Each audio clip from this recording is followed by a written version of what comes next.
Hello everyone, my name is Steve Killingsworth. I am an investor here in Michigan, and today I'm going to walk you through a self-storage deal I recently analyzed.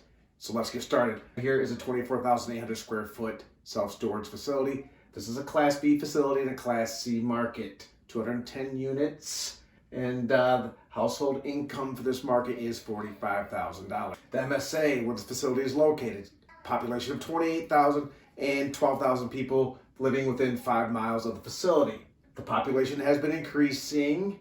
The 2020 strategic plan is fairly comprehensive about bringing in new development, new technology, new housing, but it's about 10 years too late. They should have started this a while back. Competition in the market is very limited. There is one competitor up the road who gets very good reviews on Google, but the other competition is owner-operator and pretty much non-existent with no websites, poor management, etc. Okay, the physical occupancy of this facility is 63% with a 50% economic vacancy. The ask is $1.15 million.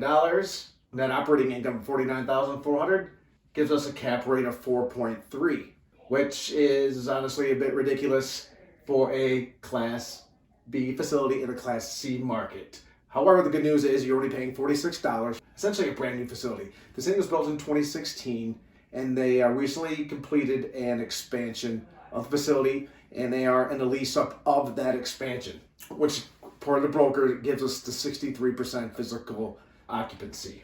So let's get into the shine and the shade of the deal, and then we're going to talk about also what I think the value of this property is, and then what I think you'll be able to sell. The shine. They start off by saying expenses are padded at 46%. The owners, they pad their expenses for tax reasons, right? That's a common argument I've seen lately is expenses are padded to lower their taxes so they can net to zero.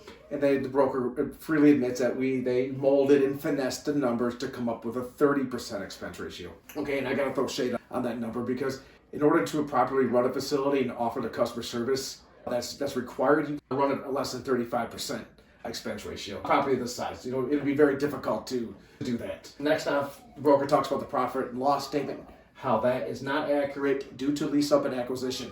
They also note that the tax return is not accurate due to lease up and expansion. I'm not really sure what lease up and expansion has to do with the accuracy of a profit and loss statement. I'm an accounting major. I've taken the CPA exam several times, and I just don't see how lease up and expansions impact a profit and loss statement other than like amortization or any type of financing expense. The broker goes on to say that they've been renting up like crazy and adding 30 new tenants within the last 3 to 4 months.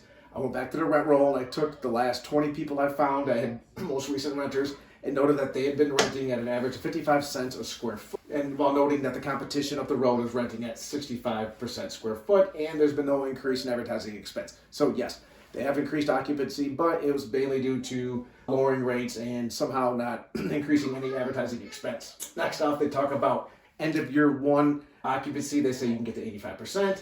And then they also say end of year 2, you can get the 95% occupancy. Per the self-storage almanac, the maximum occupancy rate for this market is 91.4% historically, and that was back in the second quarter of 2016. Okay, so I think you should keep your expectations in line that, yeah, we might be able to get to 85%, but I think, for conservative purposes and just being realistic with the market, you're going to be, I think 90% is going to be the cap, right? And it's historically, this is not supporting that.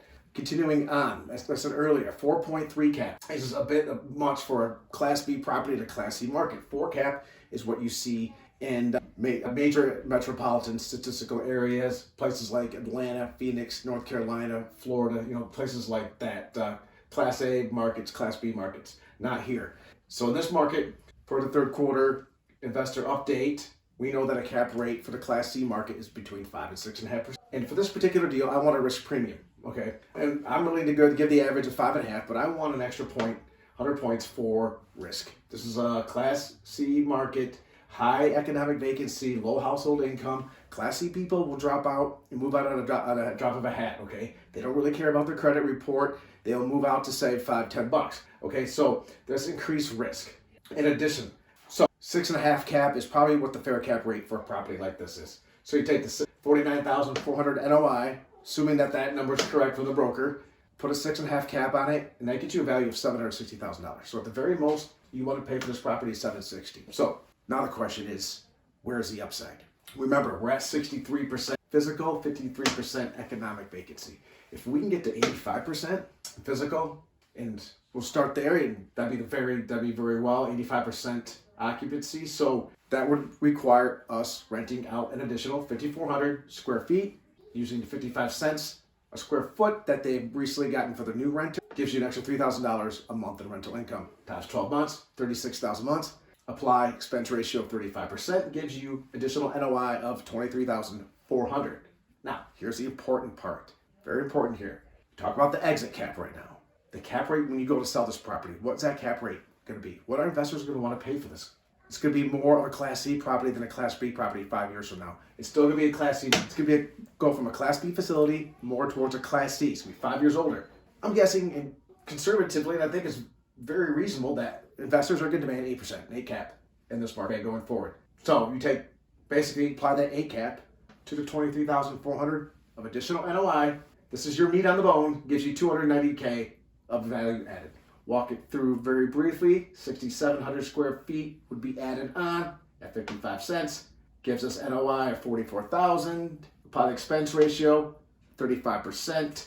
Gives us NOI of 2874. Apply the same exit cap of 8, gives us 359. So this is kind of the range, okay, what you expect to be able to sell this prop, or the value created by leasing up to 85 to 90%, okay? So here's the value you think you can add, okay? Now keep everything else the same for the deal. You just take the 49,400, if you're able to keep that consistently, add on the 23,400, or add on the 28,743, okay? The low end of the range, that's give you $78,000, okay? You can expect to probably sell this property conservatively for $975,000 in 5 years, okay? Which is a nice return on your investment here, okay? This is a good little deal. It's a nice property. It's a nice facility. You're buying it for $46 a square foot. That's below replacement cost.